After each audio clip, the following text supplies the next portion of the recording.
Yes, people, apologies for being late. That's my fault. I've got a massive headache. I've had like 4 hours sleep, to be fair. But yeah, like I'm trying to sort myself out. You know, I've been ill for like time. I just don't want to get back into that zone. But yeah, look, big up. If you don't mind liking this video, Nonsense of Fate, you know, you can get your own shit. You don't have to beg Drizzy Waves. Drizzy Waves said it first. Anyways, not the point. We're gonna be talking about Arsenal. That's probably who's giving me this biggest headache at this moment of time, because I have to praise them. Are they the best current team in the league? Football performances, league position, is it false? All that kind of stuff. We'll talk about it, debate about it, because we have got a Tottenham fan in NJ. I'm pretty sure he doesn't want to. I'm pretty sure he doesn't want to give all the props. And then obviously we're joined by Monster from Big Six fans, and obviously a partner. And then we got man like Ches, Chelsea fan who hates Arsenal. So it's all going to be great. And apparently Ten Hag has 3 games to save his Man United job. So, but yeah, man, big up everyone. I appreciate everyone that's actually in here. Guys, man, Arsenal, they are battering everyone, Monts. And no joke. If you guys ain't seen Monts' video about Arsenal, this is what it's got us doing. Literally, you might have seen a few content creators start doing this positive thing, just begging it. No names. But I can't lie, Monts. Yeah, man, they're on fire, bro. You can't even hate from afar, man. Let me, bro. Is it La Masia or is it Arsenal, fam? Where's the baby oil? There's just bare baby oil, bare oil. Do you know what I'm saying? It's bare. It's bare. It's just mad. It's mac and cheese. It's mac and cheese, bro. I'm sorry, cuz I know it's midday, but it's mac and cheese, blood. And if you know mac and cheese, you know the sound of mac and cheese, bro. That's what's going on. That's what Arsenal are doing, bro. That's what Arsenal are doing. That's what and bro, it's peak, bro. It's long. 31 goals in 7 games. Mac and cheese, blood. Mac and cheese, G. Stop. Please stop. I've got a banging headache, yeah. I'm taking a free Nurofen, please. Fuck this, bro. Because if we was doing it, or if City was doing it, man would be waxing lyrical. It's mac and cheese, bro. Mac and cheese, bro. It is. Cheese, it's the afternoon, and I got Ramadan on Sunday, and I'm gearing up. Yeah, bro. Afternoon Maccas, bro. Afternoon Maccas, straight back shots, G. It's peak, bro. And then second half, what? Kill them off slowly on a missionary thing, bro. It's fucked, bro. It's fucked. Like, yeah, cool, it's Sheffield United, but let's not act like they ain't been doing it for the past 7 games. So when I said about Palace and they smashed them 5-0, people were telling me, when I said the performance was totally outrageous, it's different. You see, Arsenal are like this right now. It's peak. Pause. Bro, these man are ready to go for weeks, cuz. Bro, man, got 5-0 down at half time. Don't even come out in the second half. This guy, man. Don't you know what? Come out in the second half. Don't even do it. This guy, man. Don't even do it. Don't pause. There was no pause because it was just. Ches, I can't lie. No pause, bro.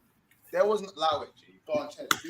Yeah, I was gonna say Ches is who's that guy that? No, never mind. I'm not even gonna say it, man. But Ches, you look like you don't look happy, man. Like you look distraught. Throughout that whole month thing, I didn't see you smile once. What is it? Do you believe? Do you as a Chelsea fan? Yeah, be honest. Do you believe in this Arsenal team, like? Or do you reckon it's the same thing, bottle jobs, blah, blah, blah? Because at this moment of time, I can't see it, personally. I think they've got too much option as well. Well, you can't see them bottling it, is that what you're saying? I can't, no, not saying they're not going to, because they're not even top of the league to bottle it. But I'm saying I think they're going to take it to the very end. I think Liverpool are going to take it to the very end. Man City are going to obviously take it to the very end. I think it's going to be one of the best title races we have seen in a while. Liverpool will pick up their performances. They got their players coming back, especially after the break. They'll have a lot of people coming back, and I think they'll manage till then. Yeah, Man City, all they're missing really is Grealish, and I think Grealish is really important, especially for Champions League, anyways, right? And big games. Arsenal have got. I didn't realize Thomas Partey was actually on the bench, and he got a good 25, 30 minutes of game time. So he's back. So that's only going to make Jorginho play better when you deep it. And that free, if you're talking about something that can go further. Who you saying starts then if Partey's no, fit? I don't think nothing's guaranteed. I think they're gonna just keep pushing each other. A bit like Man City players, like they just push each other and try to push each other out of positions to get a start, right? And then now the last person to come back really is Timber. This is why I say, yeah, when people say Arsenal are scary, this time around, performance-wise, battering people, making chances, popping the ball, making it fast. Sorry, I'm alluding this a bit fast. Too long, sorry, prolonging it. Bro, this Arsenal team are nothing short of sick. They're dope. No, they are sick, and they're scoring goals for fun. There's a stupid stat that they've scored as many goals in 2024 as Manchester United. Away games, they scored. You said it, Jay, didn't you? 17 away goals and lost 17 in 3. 17 and 3. And even though the teams they've pasted have been very meaty, to perspective, most of the teams they've beaten, you'd expect them to beat them. Just not in the manner. The reason why we're surprised is because of how they've beat them, not that they've beat these teams, right? Yeah. Context needs to be applied a little bit. They're winning, which was expected, but the way they're winning is like, why we're having this conversation, right? But so my thing on this. One second. So he's eager to go, isn't it? I know. Pause. But I know what you joke about. It's gonna clip that up. So I have to say pause. Wait, what time is it? I'm gonna tell Daps what you say. You see what I'm saying? Let me tell Daps 6 minutes. Anyway, I digress massively. Whoa. Anyway, I'm even mad. Anyway, I don't know if you'll talk because you went straight to the point of bottling it, which what you're basically alluding to is. I'm saying what you think because as a Chelsea fan, it's like if they can win over Mons quickly, if they can win over Mons, can they win over you? Like at this moment of time. No, but I've said all along that Liverpool will be the team to drop out if a team was going to drop out. I've said it consistently to you, to everyone, to Mons himself. So I always 3 weeks. So I always said that Arsenal will still be there. I don't think they will drop off like last season. But my thing is this. I've been saying this all season. Until they actually deliver, we're always going to be talking like this. So there's always going to be where we're going to say, are they the best team in the world? Arguable. Is Saka world class? Arguable. The reason why it's an argument is because they haven't actually delivered. When you deliver, that's when things go over the line, past the pedal bit. Like you get to that point where Trents, VBDs, the reason why even when they have off seasons, they're still world class is because they've proven it for a sustained period and they've won. So if Arsenal now cast the season were to not score 10 goals every game, but if they were to, for example, win all their games up to City, draw the Etihad, go all the way, Liverpool drop off, they win the league, then we'll be sitting here going. I don't think the thing is with Arsenal, Jay, as well. Big up Aussie jumping in. Obviously, Arsenal fan can represent. You can see all the shirts in the background. Big up. The thing is, Jay, though, like I'm not being funny. I know you're gonna deny it, but I think they roll you over. I think they potentially. In hindsight, if they keep up their performances like they are now, I think they roll you over. I think they'll give Man City a very good game at the Etihad at this moment of time. I didn't say they're going to win. They're not going to win all their matches, but not everyone's going to win all their matches. I think they'll give City, personally, right now as it currently stands, they'll give City a really good game. I think that's going to be an entity. I think obviously City are also playing very well. Let's not allude that City are not playing well. They are playing well as well. They're playing okay. So they're still battering people now. They're starting to batter. But I think they back. So for me, the thing with Arsenal is they've been good all season, really. Taking agenda aside, they've been pretty good all season. And what I mean by good is relative, because maybe they've not been good in all aspects of play. But for example, they were solid, even though they weren't necessarily creating lots through open play. So they were difficult to beat still. Do you see what I mean? So it's not like they fell off a cliff. They've been a solid side all season, and now they're bringing back the open play. Now you're starting to see the pieces that Arteta wanted, and you're seeing how they fit together. And it looks somewhat scary. The point I'd push back on, Kaz, is that Spurs are one of the few sides this season to go to Arsenal Stadium and try and play. Yeah, true. A lot of the other teams have gone to the stadium and just tried to defend. We went there and we tried to play. And we had a little bit of luck in the second half that Rice got injured, and it opened the game up a little bit for us, and we kind of controlled that second half. But I remember in that first 30 minutes when they played against us, it was, I had to open a window in my house. That press was suffocating. You know them ones. So it's one of those where I respect Arsenal, and I think there's no. You're in a title race with three very good sides. So I don't like the narrative of bottling. Like even Spurs, we adopted that name, even though we've never really been in a position to bottle anything. If anything, we've been the chasers. So it's very easy for people to push a narrative of bottling.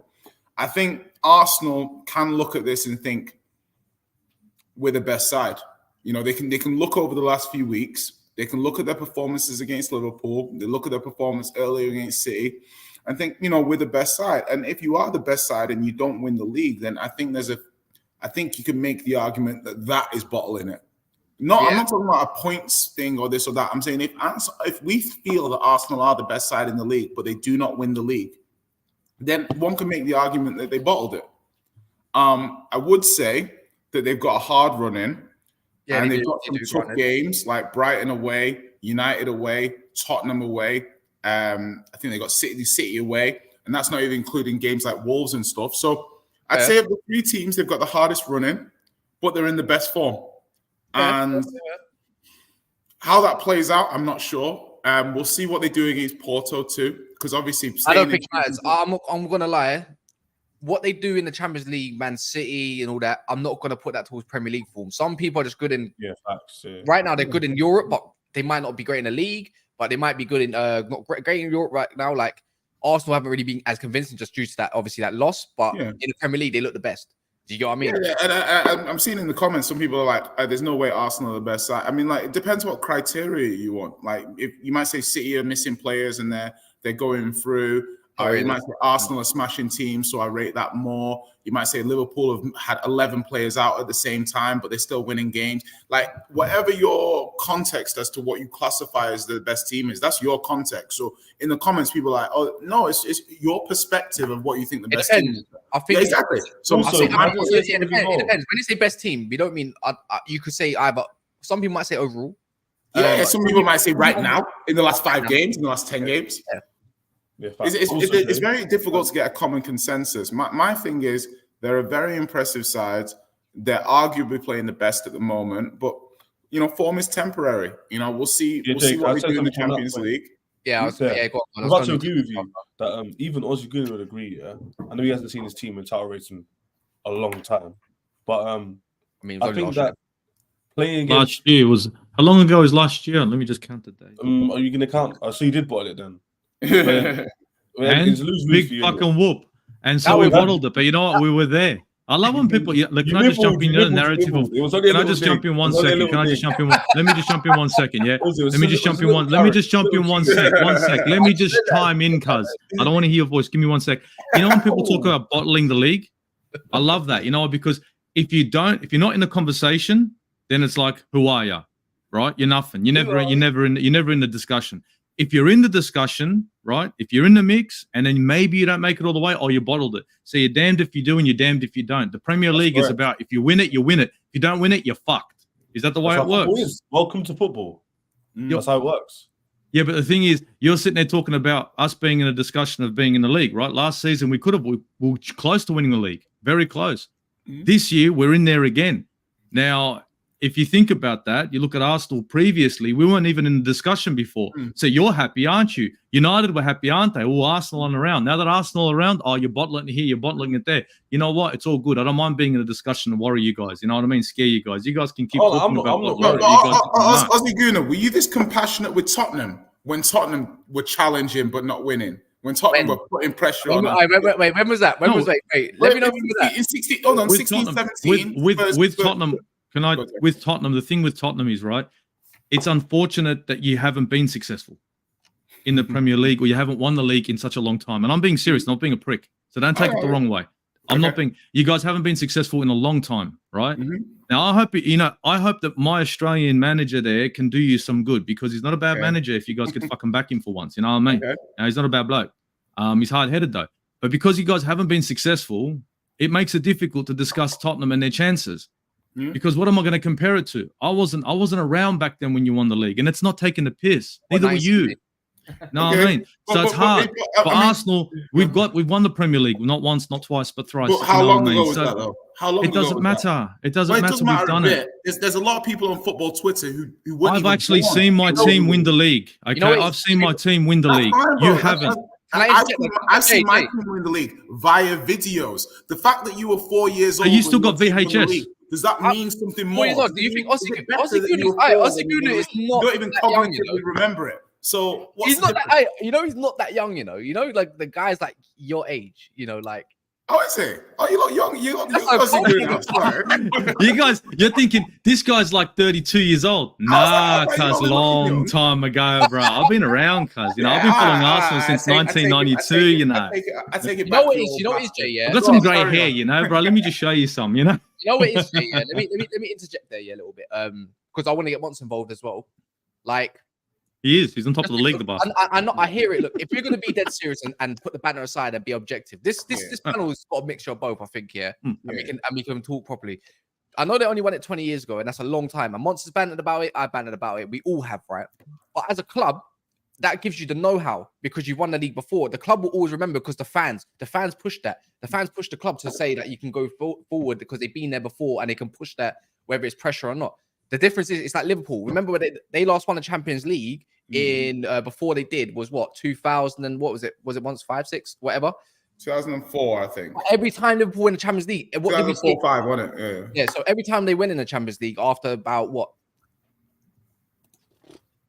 Klopp era, let's just say Klopp era. Even before then, whenever they were in Europe, we never wrote them off because guess what? They always have as a club. They're the know-how, even though they might have won it about 15 years prior. So that's why we say Arsenal don't know how to do it. That's why this is an interesting one. Let me bring this up. He says it's too soon for us. We don't have the experience to handle the pressure out of the City game if Paul and City draw at Anfield. Big ifs when he says the experience, but that says this year, and it literally embeds in my mind personally, Monst, right? It takes one. You have to lose one before you win one. Now, if you are still up there and around, Arsenal lost one at the very end. We all talk about the 93%. Does that not mean if they've lost one, the players now know the experience of a title race to go maybe win one? That's why I don't write that situation off.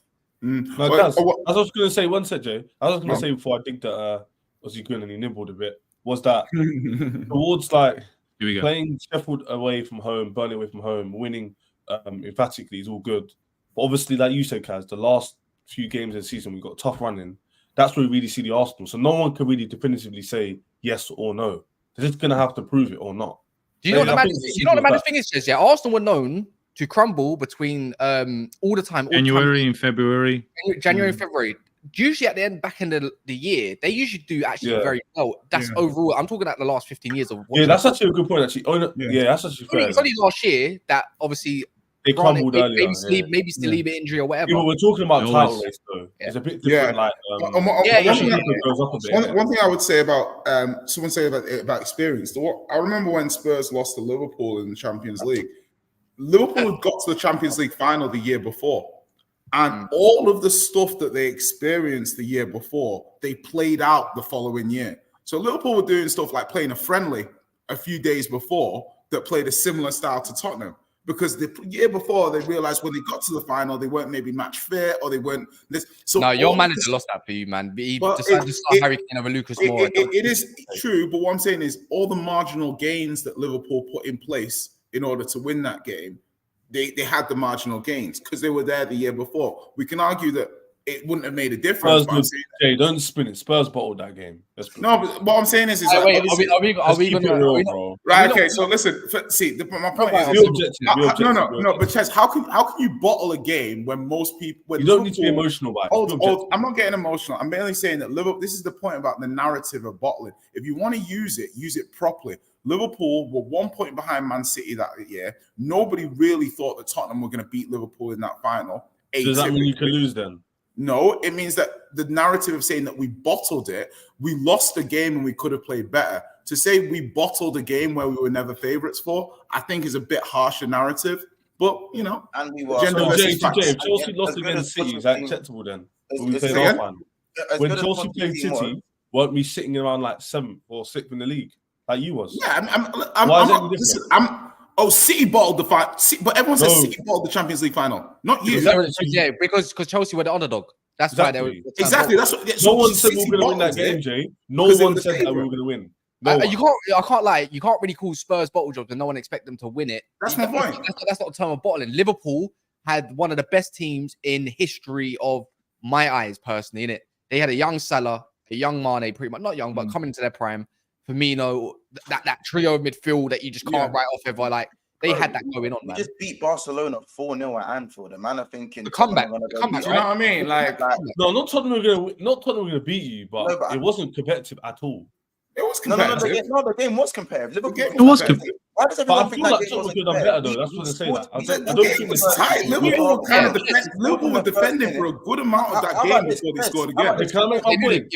I said one thing. You mentioned I mean. How about this? Spurs are better than us that game. No.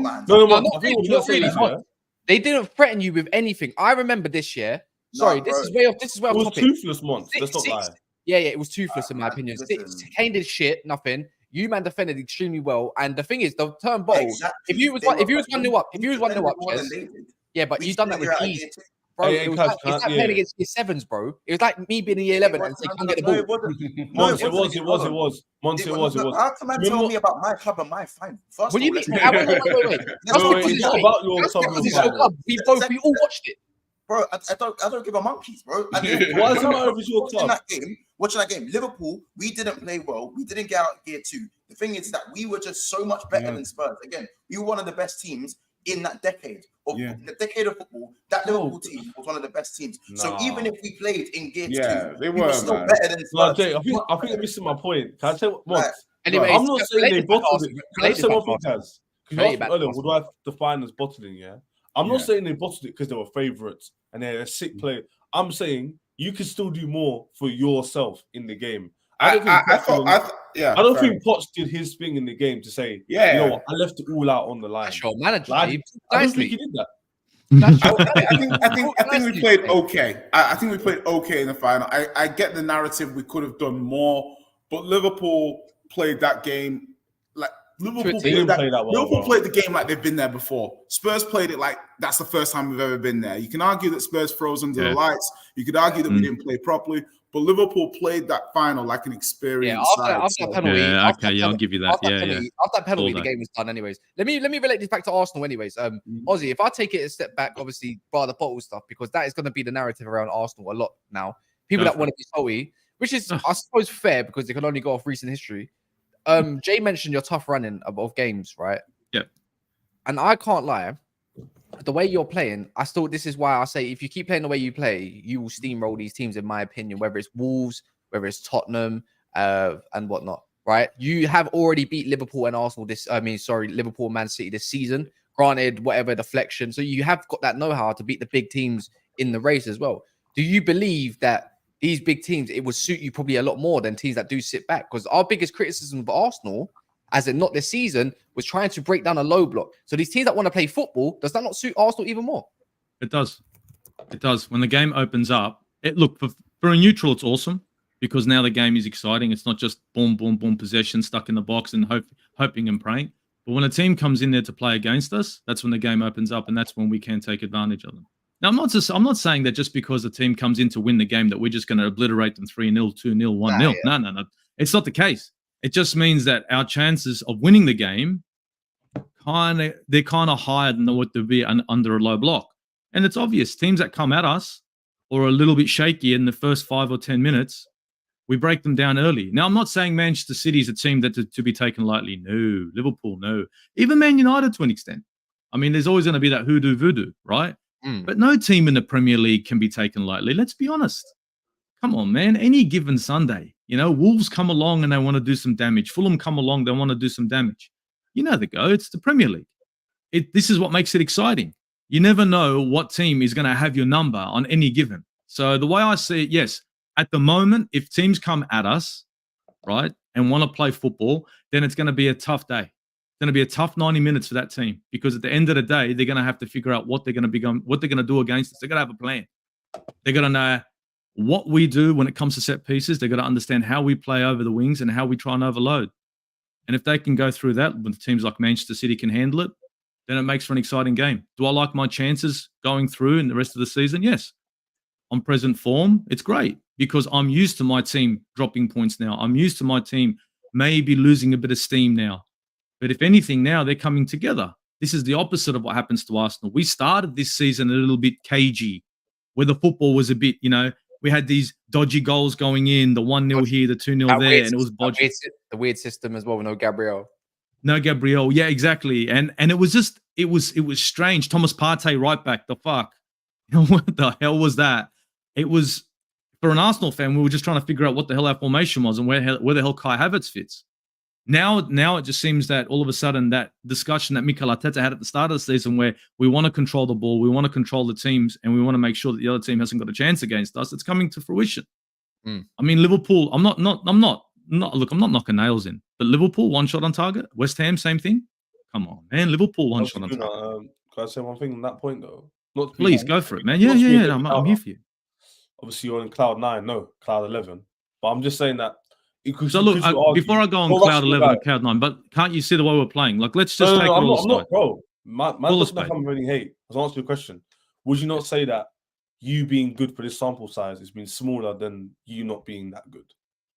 Because what do you mean? Sorry. From what I remember, before you went to Dubai, it was Arsenal haven't really playing that well, and that was a long period of time. So could you say this is the anomaly? Could I say maybe Mikel Arteta's finally got his plan to work? Maybe not an anomaly. Because if this had happened before Christmas, the narrative would be you're playing sick, but is it going to last? Everyone knows Arsenal should have been better. I think the reason why everyone's so positive about Arsenal and Kaz is sitting there waxing lyrical is because it's happening now, right? Like it's coming towards this end of the season. It's not 2-0s and 3-1s. This is 6. Look, can I just jump in real quick? To score 6 goals against any Premier League club, or 5 goals, or 4 goals, any team in the Premier League, let's call it out. If Manchester City smashed Sheffield United 6-0, you'd say, yeah, fair enough. Because it's Manchester City, right? Because they've got that. Now, Arsenal doing it, it's like, oh, you're getting lucky. Who the hell gets lucky in the Premier League? Well, but sorry, you don't mean lucky, but it sounds like you're saying that. It's like, oh, it's an anomaly. No, what I'm saying is, do you think it's an anomaly? Do you think, I'm not saying you're going to beat all these teams 6-0, 8-0. No, I didn't say that either. I'm saying like, do you think that, you see how before Christmas, it was like, when we were clicked together. Do you think that could occur during the high pressure situations? Or do you just think that you got enough like momentum now where you can keep going and just get over the line, sort of how Liverpool are doing it? Because I'm not too sure. That's why I'm asking you. What do you think? I honestly think we can drag it out. I think we can make this a good title run. I still think I still think these 3 teams are in for the shout. But I think we're going to be going all the way to the end. No, I don't believe Liverpool are going to go through without dropping points. I don't believe Manchester City are going to go through without dropping points. And you know what? I don't think we're going to go through without dropping points. But it's going to make it exciting. These 3 teams, the pressure that's there right now, look at the points that's between us. It's goal difference FC now. It's just too tight. And I do believe that the pressure is going to shift. Manchester City, don't get me wrong, they are an animal, right? And we all know what they're capable of. But right now, they're looking at a Liverpool team that's got injuries left, right, and center, but they're still there. The one thing I would say as you're doing that, my only thing that I can see that potentially can disrupt Arsenal is just this team now is like, okay, this is the team kind of thing. It's like this team with this formation, with these players in it, is smashing people up. Now, if somebody gets injured from this specific team, then there's sometimes a hint of a recalibration. I'm going to disagree with you, but I'll let you land. I'll give you after. Yeah, but what I'm trying to say is, what I'm trying to say is like it's synergy. So this team, the space, how people appreciate the space, Jorginho dropping balls into certain positions, Havertz roaming around the pitch, dropping deep. It works. If Trossard does the Havertz role, it works, but it's subtly different. Does it work in exactly the same way against good sides? Who knows? But the idea of Arsenal, when Spurs played City and we lost to them in the FA Cup, I remember when there was a moment Spurs were on top in the second half, and then I just saw Doku and KDB coming on. And I was like, yeah, we've lost this game. I was like, because we didn't have anything to come back. I think Arsenal are getting to a point where they are loading the bench, and it's like, you can bring on Trossard, you can bring on Jesus, you can bring on... And I'm like, okay, there's a lot of options here.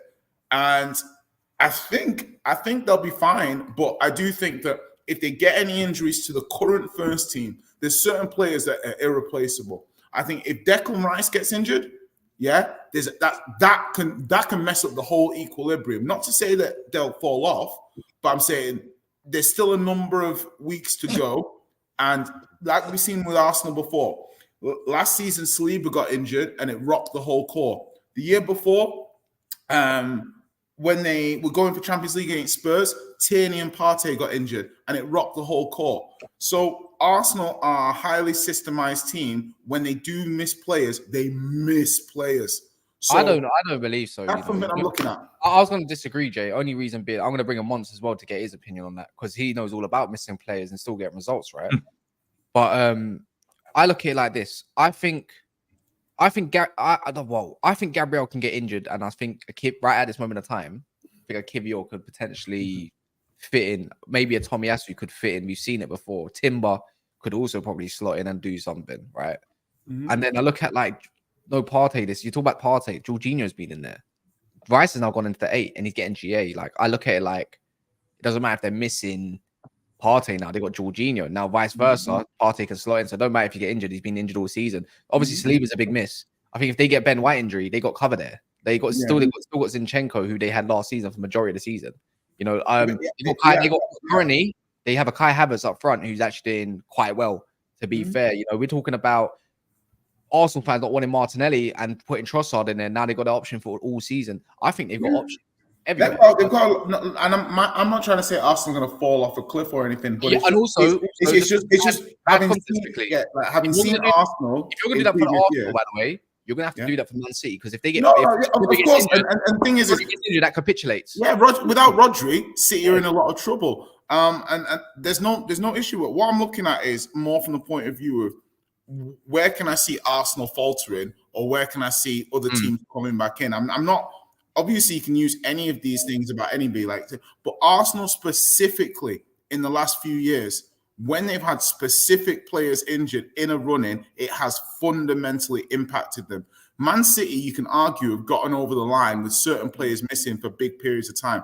You cannot say the same thing for Arsenal. So that's my point. The squad looks strong enough to be able to absorb it, but it's definitely something to keep an eye on, because they have shown in the past couple of years when they get key players injured at key times, they've not quite been able to roll with the punches. So I do see what people are saying. You can say the same for City. You can say the same for Van Dijk. But I'm saying specifically with Arsenal, in the run-in, when losing key players, we've seen it's cost them their objectives. I feel like that's a testament to Arsenal, though. If we're having to say, if you can keep your players fit, then you can go and win the league. Then that just shows how good you are.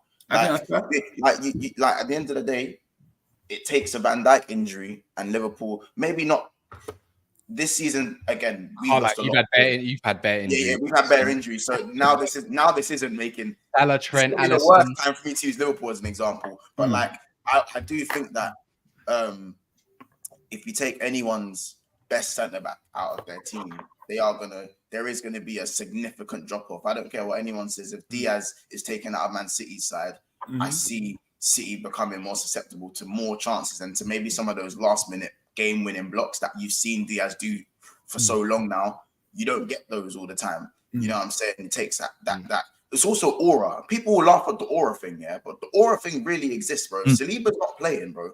Arsenal lose a specific aura. There's a little bit of fear factor with attackers, bro. Van Dijk has that. Saliba has that. Diaz has that. There are men that have it, bro. And I just feel like saying to Arsenal, if one of your significant players get injured, how would you deal with it? Well, none of them are injured at the moment, so. But we're talking hypotheticals. What we're talking is. What if you cross the road tomorrow and get hit by a bus? Yeah, sort like, of thing. It's that sort of thing, innit? Like, it's, you know what I'm saying? So yes, last season it did Gonna happen, yeah. It can happen, but it ain't happened. So until it happens, let's not. You know what I'm saying? It's like someone saying to me, "Well, Monts," but like, bro, if Van Dijk goes and gets injured, bro, like, it's gonna be a bit mad for you. Like, Monts, Salah goes out and gets injured. What will you do? What have you guys done? He has been injured. Yeah, but that's what I'm saying. That's why I said Liverpool. I feel like Liverpool was the wrong example. Salah's been injured. Trent's been injured. Alex is now injured. They got Matibao injured. With the same respect, Jesus has been injured. Martinelli's been injured. Thomas Partey's been injured. Zinchenko's been injured. You know what I mean? These players have all been injured, and we've had to get a Kivior who was, "Hey, you going to play left back?" You know what I mean? We've had injuries this season. It's not like we haven't. And Thomas Partey, the guy in the middle of the park, we don't have him. We don't go anywhere. Last season fell apart this season. And what now? Yeah, but the type of player, to be fair, the type of player that was injured for you compared to the type of player that's injured for being for Liverpool, we're talking about the best goalkeeper in the world, probably the best right winger in the world at that point. And that's but when you talk about the best in the world, but it's how important they are to the squad. At the end of the day, they're part of an 11, a solid 11. So regardless of how good they are around the world, it's how good they are in that team. The same thing where our left back, that's our best starting left back was Zinchenko. Not going to be as good as Robertson. No. But for Arsenal, that was it, Zinchenko. We had to throw Kivior in there. We got it to work. Our best DM, it's not Rodri. We don't have a Rodri. We got a Thomas Partey. He's gone. So then we had to put in a Jorginho. But it's worked. So do you get what I'm saying? It's the importance of the player to the team, not about how big they are.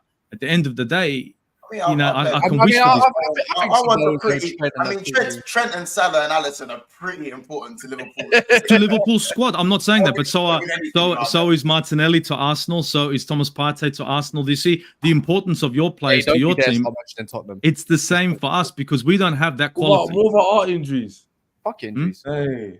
I'm not talking about your injuries. I want you to get more injuries. I need you to get more, bro. I want ACL FC when it comes to you, bro. I was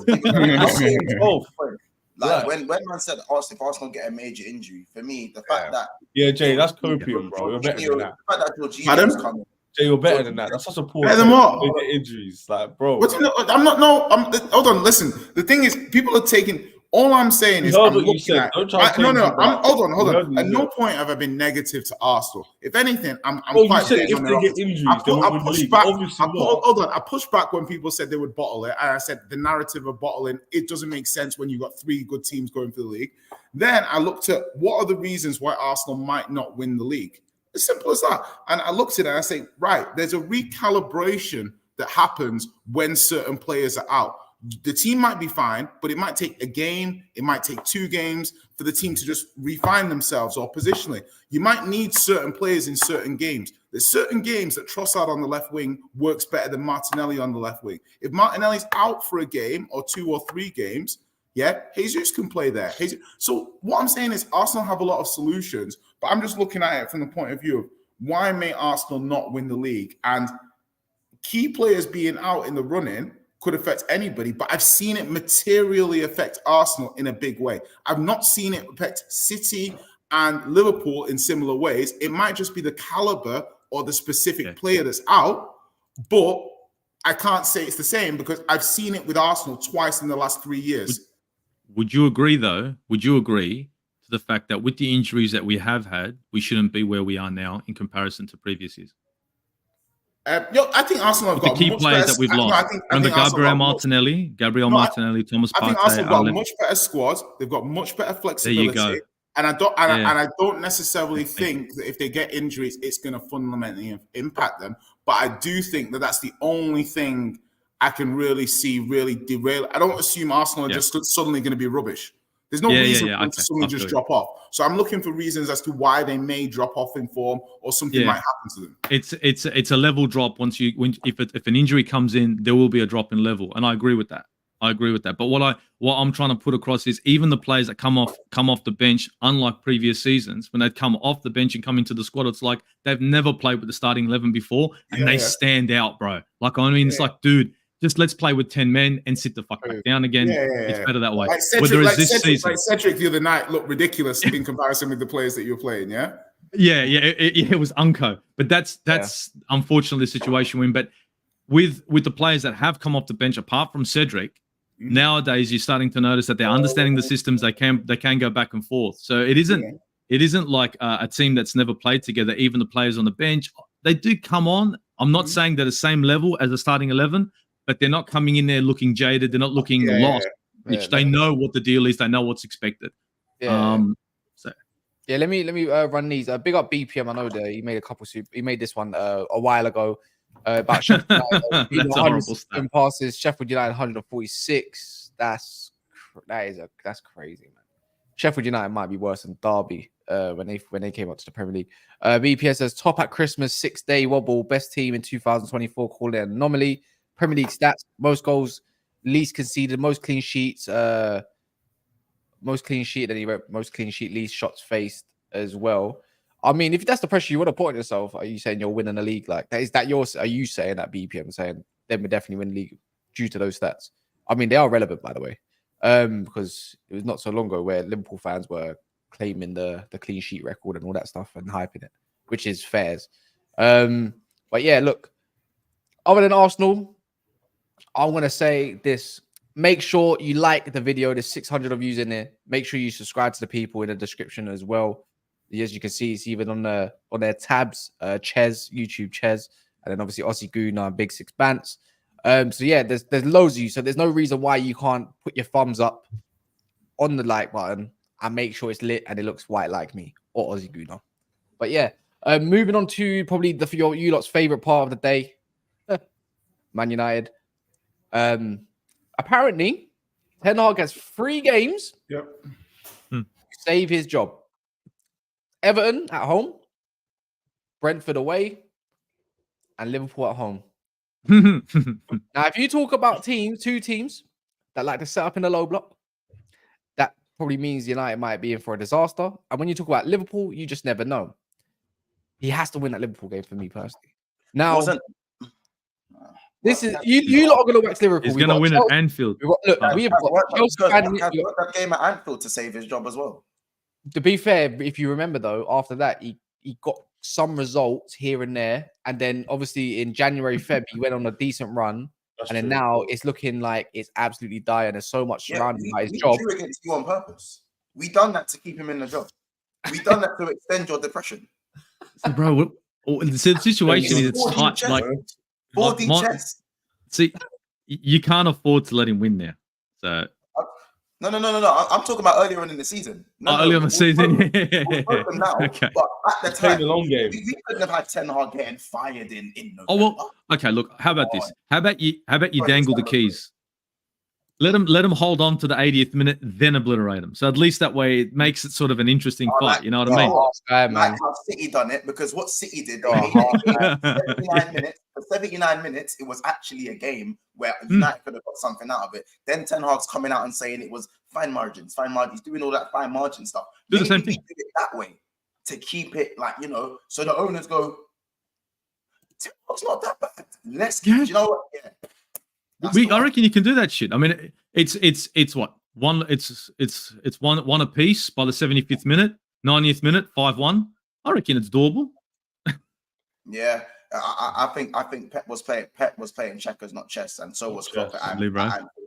Yeah. Whatever you're saying, whatever. But I'm not mad about this. Like, if Evans is looking good. Anyways, he does. It's the best thing about the season. That's mad. But with Ten Hag, do you think he deserves? Do you honestly think he deserves to be sacked? And guys in the comments, let me just No. Put your objective. We've done it for Arsenal. Let's put it for Man United. Does he deserve to be sacked? Like, honestly, are you not surprised that he's still in a job? No. I'm not surprised that he's still in the job. I just feel like because again, he's got enough results to say that he's capable of getting wins with this crop of players, with the injuries and that. Like, we're not going to talk about my injuries, Arsenal's injuries, and not talk about your injuries. You've had your injuries, innit? And I feel like with Ten Hag, he's too much of a specifics manager. Everything has to be perfect for him to just be above adequate, and that's just not good enough. If when everything's in place, you're challenging for the title, then yeah, cool, hard. I get it. That's when I can look at you and go, cool, maybe you're 5th place, but yeah, the injuries have made you look shit. Fair enough. Fix it in the summer, or if your ownership want to give you another window. But you, man, without your injuries, are like a 3rd place at best. And we're not talking this season's 3rd best, because the top 3 are far and above everyone else. You know what I'm saying? You'll probably be sitting there with Villa and Spurs, which isn't ideally where United want to be. So even the best version of Ten Hag challenging for 4th place is not really a good enough long-term fix for Man United. That's not the Man United way. So for me, I disagree with you. I disagree with you there. Anyways, I would Man United on how many points? Someone let me know how many points are Man United on? Man United 44 points. 44. How many points are Arsenal on in 3rd? 61. I could literally name you out of them 11 losses, about half of them where Man United would of last season would have gained all those points and they would have been up in the mix. That's my point. You say they're going to go win it, but they would have been up in the mix and fell off. That's my point. If you add on those points, you'd be in 4th in your not 4th with us, man. But you'd be 4th. You'd be in that little bubble that Chelsea like to dwell in, where but when you deep it, the games that have been lost at Old Trafford, not out the top 4. I think we'd be in amongst it. We should be in and amongst. No, legit this season. This is not me being salty or anything, people. I promise you. But when you deep it, Man United, there's about 5 losses at Old Trafford this season, let alone a draw against Tottenham. That should have been last year would have been wins, and that's why I say they would have been in and amongst 15 points extra in and amongst it. That's Villa and Spurs, bro. I think it would have been near there. He should realistically this season, in my opinion. This is why my standards are high. He lost me at Bournemouth when we lost 3-0. Remember that? How do you lose to Bournemouth 3-0 at home? Never happened before. They never even scored a goal at Old Trafford before in their whole entire history. Yeah. When I tell you this, right? This season, why my standard is high is because you had that season last year. You didn't prove that your system works. You're playing players in dumb positions, anyways. Granted, there's been injuries for him. I'm not even trying to make an excuse for him, but loads of teams have had injuries. Look at Tottenham. They're missing Harry Kane. I'm not saying and whatnot. And you're spending this money. He should be in bounce 2nd and 3rd this season. That's the standard. You had your season. It don't take you 3-4 seasons to go compete for the title. I'm not being funny. Look at Arsenal. All of a sudden, they built their squad. It took a few years. Don't get me wrong. But as soon as that system, that when he changed the system, that was it. And now we're talking about Ange next season potentially getting some players and being in and amongst it. Not saying they're going to win it, but that's the standard of Manchester United. Like, I'm not being funny. We all had hope until we didn't. That's why I think this man has to be sacked regardless of 3 games. You know why? You can't afford to build something again for the next season because he wants this player and that player. Don't get me wrong. Not every player is going to be a recruitment. Not every player is recruitment. The manager and the recruitment, they have to agree, sign it off, and they have to get their players as well. That's how it works in football. This is why I can't trust him because his talent ID, he wanted Cody Gakpo, bro. When I said no, I'm glad we didn't. He's arse. And imagine if he was at Man United compared to the Liverpool version, he'd been even more arse, right? The guy's got no talent ID, and I think the job is way too big for this man. Bit like Poch at Chelsea. Job's way too big for you, mate. Can't handle it. Every time you know what Ten Hag is for me, yeah, personally. Before you lot obviously chime in, even guys in the comments. I'm reading your comments, by the way. I'm reading them too, man. It's like so it's like that. You know when you've had enough of you're gonna go through a breakup. You're checking out. You know everything that your missus say, or if you're a girl in here, then obviously your boyfriend, unless you obviously swing that other way, it's up to you. Your significant other. You know when everything they say, they just irritate you. That's when you know it's time to go. Everything this man says in press conferences, it irritates me. That's why I say I have no belief in it because I can't even stand listening to you. You talk shit. Look what you said about Anthony. You're talking shit, mate. I know. Back your players. Where the fuck's Mason Mount? You could have got him for free. I mean, this is what I'll say. It's abysmal. Top to bottom is abysmal, but he doesn't help the situation either. Like, don't get me wrong, the players are shit, but he has not helped himself at all. The thing is, though, but like, it's not too different from the players you had last season where you managed to scum a 3rd place. So this is why I say that I wouldn't go as far as to say Ten Hag. Ten Hag's not a dead man, bro. He's not a dead manager. He's just not in the wrong place at the wrong time. Yeah, he's just not a good enough manager for Manchester United. Like, and I have to emphasize the fact that when things are perfect for him, the max he's getting is third, and that's not good enough. Sorry, it's not good enough. Like for me, like Martinez has to be fit and playing for you guys to play out the back the way he wants to play out the back. That is not the sign of a good manager. You need to be able to instill your philosophy or your style of play so that when a player comes in, they might not be able to do it the way Martinez does it, but like what Kyrgios is doing at Arsenal, or like what Joe Gomez is doing at Liverpool, players come in and still adopt the style to a standard that's good enough to maintain what you're doing in the game. And the drop off, and you'd say, Kaz, you know the drop off from a Martinez to the next guy. It's not good enough. It's not even so much a talent drop-off, because for me, Varane and Evans are still actually a good centre-back partnership. You saw what they did for 69 minutes against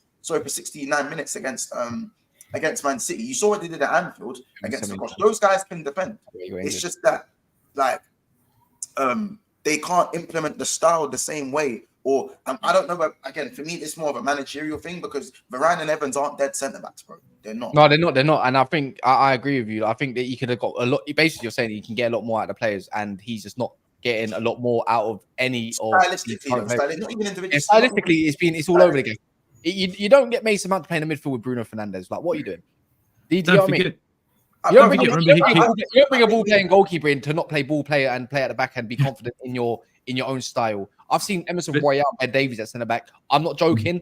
I can see Varane and Evans play at the back too. That's a given. I don't give a shit. Remember what he said though. Remember what he said. He can't play his style of football. He can't play style of football. I thought, but isn't that pretty much himself throwing himself into a coffin? Like, the whole point of him coming to Manchester United is because Manchester United saw him and said, "Look, we like the kind of football you're playing. We want you to bring that brand of football to this club." Now, as an employee, it's about what you can bring to the business. So he comes over to the business and says, "You know what? I can't do what I was doing over there," and he's still in a job. It's like, dude, like, you got to enter the drive-thru, you made your order, and what comes out is shit. I agree with what Ozzy Gunnar is saying. Like, with my only thing with Ten Hag, and I try and look at it more like is there any mitigation for him? That's how I kind of look at it. I was like, is there any mitigation for him? So on the one hand, I look at, and Mons is right, there shouldn't be as big a gap between having injured players, as in, like, you should have a better system that should mitigate the gap. But sometimes you don't have that. And obviously football isn't linear, and I don't think there's many excuses for coming bottom of a Champions League group with those teams in. But on the flip side, I look at the injuries United have had, like Shaw, Martinez, Casemiro, Kobe Mino was injured right at the beginning of the season when he might have been given a chance. Obviously, Højlund's had injuries starting off. So that's like nearly half the team. And if you haven't got a really stable system and half your team is missing, you're going to see a big shift. You can make the argument, damn, well, he should have put a better system in place. But the demanding Man United fan base, he made a conscious decision last year to get results over bedding in his style of play.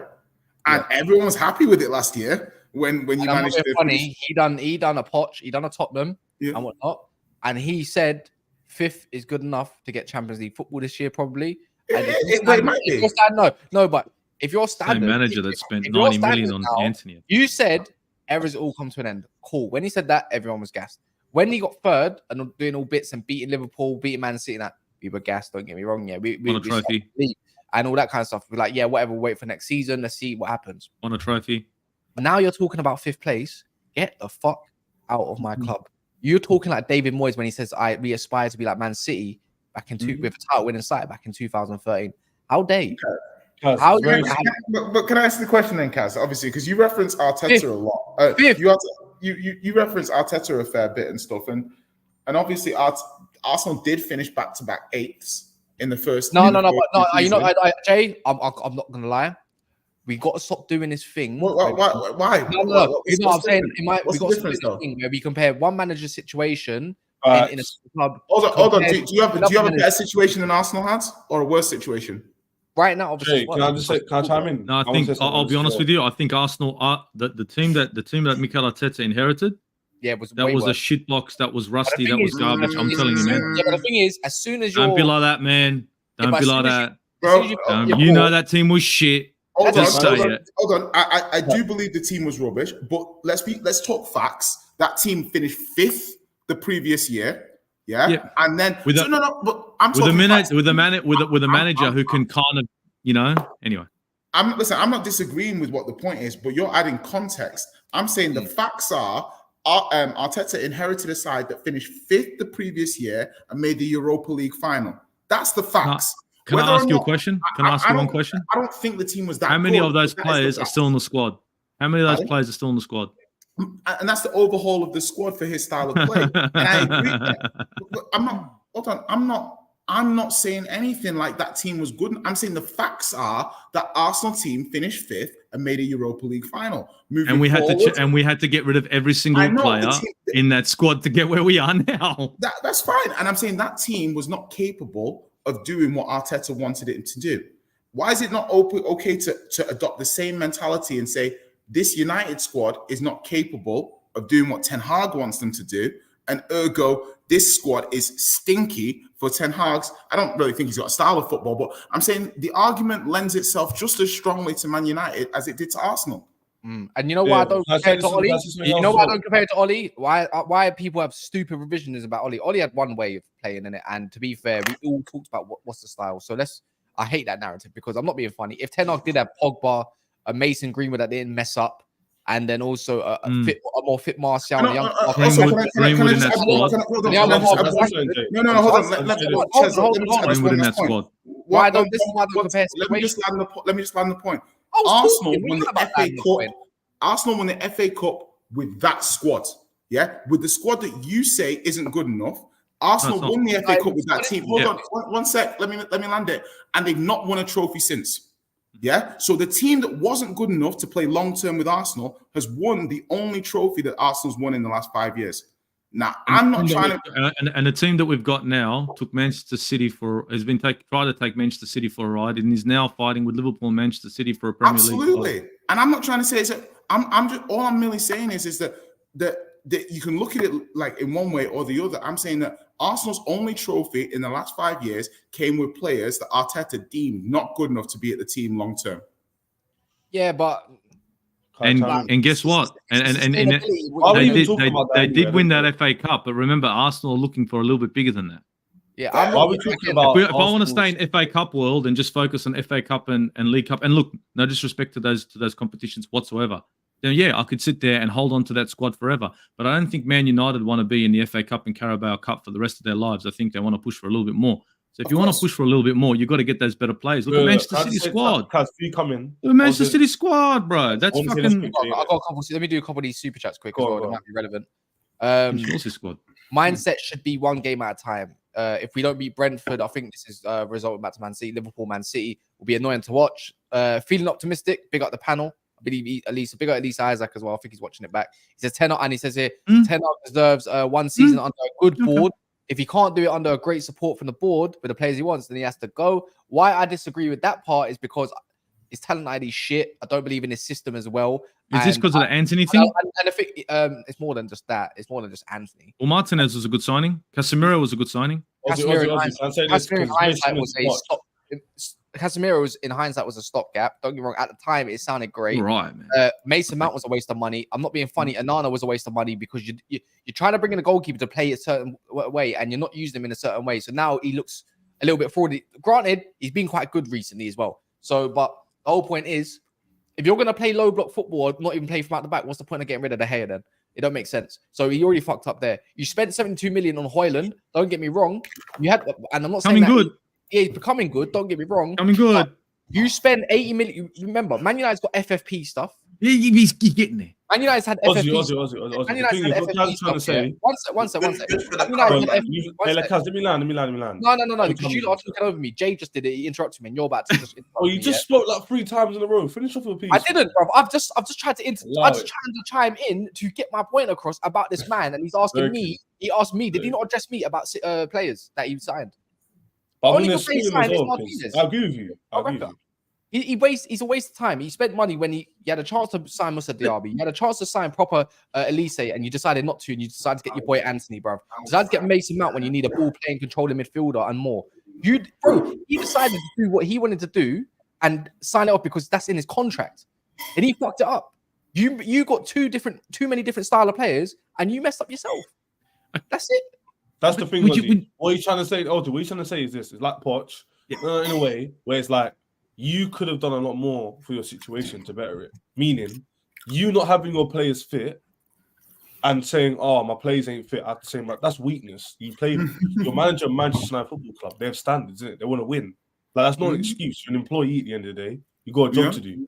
They've employed you, so you do that job. Excuses go out the window. Do you know what I'm trying to say? Yeah. Also, to better that point, the players he's bringing in, he's decided to keep on or buy, and they're not good enough. Yeah, you bought Anthony, and he's all bringing them off the bench. Mount and Anthony, yeah. Who's there to save him from himself, though? Pause, Jay. Pause. I don't know why we're excusing him. The same with Potts. Wait. Don't interrupt me. It's like similar to Chelsea's situation where people always look at the players and they always go, "Oh, the players are crap." Manchester United players, they might not be as good as you think they are, but they're not sixth. They're not. And he's decided to keep or buy most of the players in that squad today. He's had the opportunity, Arteta has, to strip it all and go, you know what? I don't want him. He decided to keep McTominay, who's playing against Man City away from home in 2024. That's on him. Yeah. No one else. How many goals has McTominay got? Bro, what are we doing here? He's not good enough. Ozzy's not good enough. I know what you're saying. I feel you, bro, but you smell me. How many goals has he got? I feel like obviously you want to be a top football club. Yeah, you need it's an institution. It's not just like Ten Hag has made lots of mistakes, and I think I'd make the argument that Ten Hag should lose his job in the summer more than Poch. Yeah, if I was you can't lose it. But what I'm looking at here is that I think when people look at other managers and they look at how other teams did it and stuff, I think people do a large amount of revisionism when they look at how those teams got to those places, what those teams had to go through to get there. And I agree, if you've lost faith in Ten Hag because of his decision making, his squad building, things like that, the squad building can be mitigated. Do you know what I mean? You can put intelligent people in scouting and data positions that will help stop that happening again. He wouldn't be the first or only manager to bring in players in his first or 18 months that didn't work out. It happens. It happens with all clubs. But if you don't think that tactically he can set up the team in a way that can be successful, then that's the reason that you should get rid of him. I don't agree when people say, "Oh, he bought this player or that player." He brought some duds in, but where was the people above him to mitigate that and stop these transfers going through to save him from himself? No, but granted the board is shit, and granted the ball gave him the contract to say that you have the power to get whatever player you want, and we'll try and get them. Like, granted on that part, but look, like you said, us United fans do not believe in him tactically. That's fair. We don't believe, even if he had this whole perfect scenario, we don't believe it's good enough to even go and win the league. We don't think he's going to do it because if you look at it, because the board won't back him as far as he needs to be backed to get the players that he wants. Yeah, I just don't look at it like, if you look at Jamie Carragher highlighted it very good in there, and I think he's a shit when it comes to analyzing. He pushes the narrative whichever way he wants to suit, but this time around, you have to look at it. The gap, but leaving that space between defense and midfield. Am I meant to believe that Casemiro is a shit footballer, by the way, and he's got no IQ? Am I meant to believe that Johnny Evans and Varane do not, because obviously they're the ones that are fit at the moment, do not have the IQ to play a style of football? Am I meant to believe Bruno Fernandes, as much as I hate him, does not know how to play in a system, granted, with whatever is needed? The whole point is there's a massive space, and he doesn't rate that space in that field. And in the Premier League, you cannot get rid of that space. This is why you see Declan Rice play a little bit more closer to Jorginho for the legs, But at the same time, you see people in and around that space all the time. That's the whole point of inverted fullbacks. He ignores that space. So I'm not going to believe in it because when you see Man United get countered, oh my word, it looks like it's already there. Look at Fulham. Fulham game's perfect. Rotten. That's it. Let me just do this because Christopher, he asked, Cass, would you take Arteta at United? And do you agree that Arteta would walk out of Arsenal for United? No. Why would he walk out? He's got his squad in a perfect situation right now. Rio Ferdinand talks absolute shit. By the way, he's a reactionary narrative merchant. Like, he's on crack. Yeah, he's on crack. Would I take Arteta at Man United? I ain't gonna lie. Of course I would. I would because I don't know where I see Arteta yet. We'll see at the end of this season. But he's cooking with Arsenal, and I like what he's seeing. And I can't lie, I'm desperate. I'll be real. Also, because you got to remember, like this guy. We're talking about saving signings and stuff like that, but I've this season seen some peculiar things. I've watched Ange make certain players that I actually think are real dog shit, runny, stinky dog shit. Charleston, off his season. Brennan Johnson. I'm not even. And how about this? Like, I don't even think Richarlison's dog shit. You might know what happened to Richarlison. I'm talking about. I'm talking about like the Emerson Royals and the Ben Davises and Ollie. Like, fair enough. Ollie Skip's got like a performance in him every 15 games, but I'm talking about Hoy Busquets and them man there. I'm seeing these man like, bro, like I've seen Spurs down to the bare bones, and even though they let results fall and stuff like that, I'm still seeing the same triangles. When they played City, I was still seeing man moving the ball up from the back, popping triangles in transition, bro. Like that to me shows that regardless of whether I think Højlund is a dud, whether I think Casemiro's washed, whether I think Anthony is from Peru and not Brazil. Yeah, regardless of what I think of any of these guys, yeah, like that doesn't stop Ten Hag from being able to get them to pop the right type of triangles. And I understand he does leave certain gaps, but if you're going to leave certain gaps, then you need to have guys who are the best in the business in your position. Liverpool, we concede loads of chances, but we have Van Dijk and Alisson. Those guys are the best in the business at dealing with 1v1s. So if you can't get guys who are specialists in 1v1s, you can't afford to leave that space. And look, I've just said that, but I'm sorry, I'm not on 4 million a year, am I? Do you know what I'm saying? So like, if any of us can figure it out, surely he can figure out. So, and unfortunately, he signed these guys like Casemiro, bro. It's not like you were given duds on paper. Any of us would have taken Casemiro 2 years ago, bro. Any of us are taking Casemiro. And I'm not being funny. If you're going to get Casemiro, then you're going to get the right profile in front of him to suit Casemiro. Yeah, bro. Yeah. Last year, a year and a half ago, bro, any one of us is taking Casemiro. Yeah, when we got him, we was all surprised. On paper, Anthony is not on paper last year. On paper, it wasn't the worst signing in the world. Yes, he was very. It's not warrant 85 million, isn't it? Yeah, it didn't warrant 85 million. It didn't. But like, bro, Anthony scored 3 goals in his first 3 appearances. And man, them was starting to think. Let's not lie. First 3 performances. Yeah, I was there. Starting to think when he scored that banger against City. Man, them was starting to think. Orlan. Do you know what I'm saying? Now he's the Brazilian Benjamin Button. He plays backwards. He ages backwards, bro. He started his career. And you know what is Mons? How can you be a Dutch? How can you be Dutch? I'm just saying, bro, he started his career like a seasoned 26-year-old. Now he plays like a 15-year-old. He ages backwards, bro. Yeah.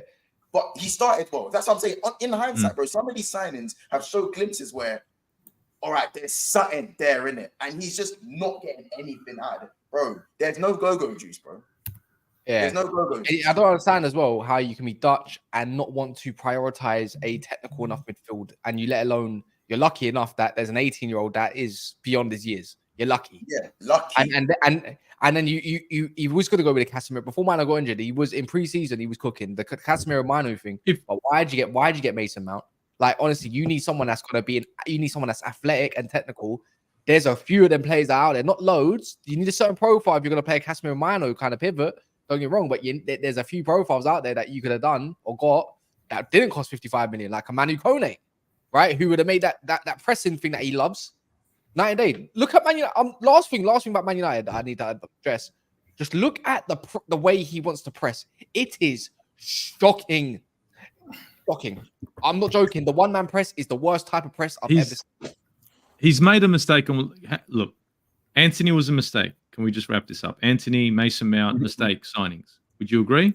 Not Mason Mount, yeah. I feel like Mason Mount needs a bigger sample size to see. So we'd say Anthony's dead, Mason Mount's garbage. Who else did he sign that you're not happy with? Martinez is decent. Anana. He was meant to cost. It was meant to cost us. Everyone was gassed after the final. Don't get me wrong. Yeah, but Anana with Martinez there, right? With Martinez in front of him, it's a different story. Would you agree? Yeah, but then there was the whole other option. It's like Varane can't play 2 games a week. Why have you not got another centre back to play that? Like, why did you not go? Why wouldn't leave though? Is it?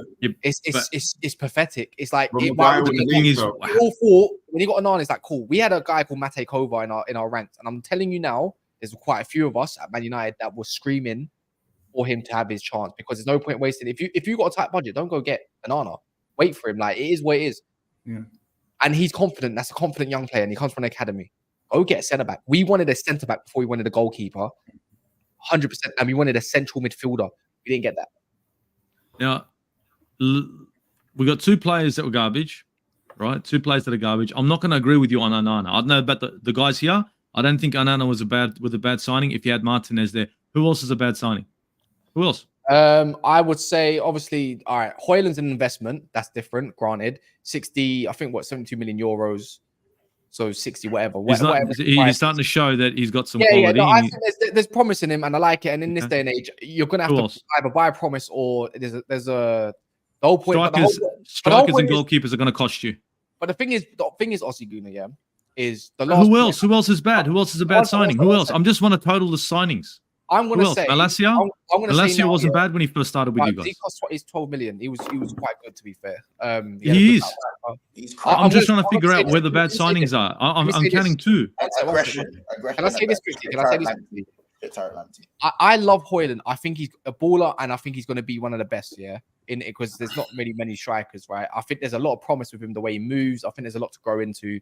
He's got a good conversion rate. I think he's there. But why would you spend 72 million when you need a couple positions at that moment of time? In hindsight, for the squad you need, technically, he's not a bad signing, but it's a dumb signing. So you're saying that you would have been happier for Manchester United to just spread the wealth, band-aid the situation, and for you guys to get a whole bunch of no-one? I wanted him to do some good scouting. Like, look at McAllister, he went for 35 million, yeah? Man United fans are going to... You reckon Man United fans would accept that? No, because the whole point is we thought we were going in a direction where you start getting bargains and actually scouting a player that doesn't cost you so much, that will fit in a squad and there's less pressure, because the whole point was our spending was limited to a certain degree. And by the way, we found out that spending is actually bullshit. So the FFP myth, it's a myth. We could have spent more, but we didn't because of the whole takeover situation. Anyways, the whole point is... So the funds that you're saying that if Erik ten Hag had to spend the money that wasn't made available to him, then it would have been all good. No. I think he spent the money totally wrong in the summer. He prioritized the wrong things. You know what I'm saying, my guy? He prioritized. But he's got gaps all over the pitch. He's made 2 bad signings. In my opinion, he made 2 bad signings. Yeah. Right. So other than that, what else did he do wrong? The way I look at it, the goalkeeper wasn't bad. Anana's decent if Martinez is there. Look at it like this. With the amount of money you spent on Højlund and the amount of money on Mount, I'm not being funny. I can name you 2 profiles that would have fit better than Mount, yeah? For 55 million, and you paid a lot of that up front to Chelsea. Madison would have been gold for you guys. But Madison would have been gold anywhere he went. Because Spurs. Yeah, because he can actually keep the ball. But what I'm trying to allude to, that 55 million, you could have split that up into 2 players that are better than Mount or just as good and available and not injury prone or whatever, and got 2 players in that central midfield that you need so badly, right? There are gems all over. You just got to go. Yuri Tielemans for free. Even a Yuri Tielemans for free, you wouldn't have worked. It worked because his athleticism is awful. That's why I say so profile. 72 million Højlund, you could have done better scouting on a different striker. Don't get me wrong. At the time, at the time it's hard to get a decent striker. But why are you paying? I'm not sure on that one. Kaz. What are you going to get for 72 million, my guy? I think Højlund's as good as you could have. I think Højlund is a superstar in waiting. Oh yeah, that's what I said. It's a good investment, but at the time for what Man United needed, it was stupid because you needed you had to prioritize a couple positions because you're trying to implement something. Like Gyökeres, you could have went and got him, bro. Gyökeres isn't better than Højlund. Oh my word, he is. He's not, bro. He's not. I don't think Gyökeres. I'm agreeing with my guy. I'm agreeing with you, bro. Out was Amrabat, and he turned out to be shit. Like, it's as simple as that. He turned out to be shit, but he was alone. I did want him. I did want to buy him, but he turned out to be shit. So, I got that one wrong. But that's because I was desperate for a bit of technical ability. But even then, he doesn't get enough starts to even have a chance to see if he can even prove himself or adapt. Anyways, not the point. But look, big up everyone. I'm going to end it there.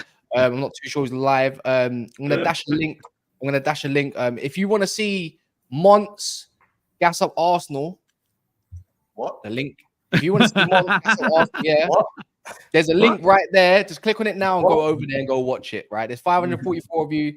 Go watch Monts gas up Arsenal. It's actually blasphemy. Like, it's weird. Anyways, it's right there. It was straight mac and cheese. It was mac and cheese, though. It was mac and cheese. It is what it is. Just go watch Monts praise Arsenal. You won't get many of this. Trust me, because it will get worse. So mac and cheese, bro. Take it in, obviously. Pause. I need to stop saying that, man. I hate that word. But yeah, make sure you smash the like button on the way out, and big up Jay for giving out his time during work, and Ches. Make sure you check out their YouTubes in the description below, and Aussie Guna even jumping in as well. Obviously, his opinion's always warranted. Monts don't really care about his opinion too tough. In a bit, and we should be back later tonight at 10 p.m. 10 p.m. Yes, sir. Okay, yeah, in a bit.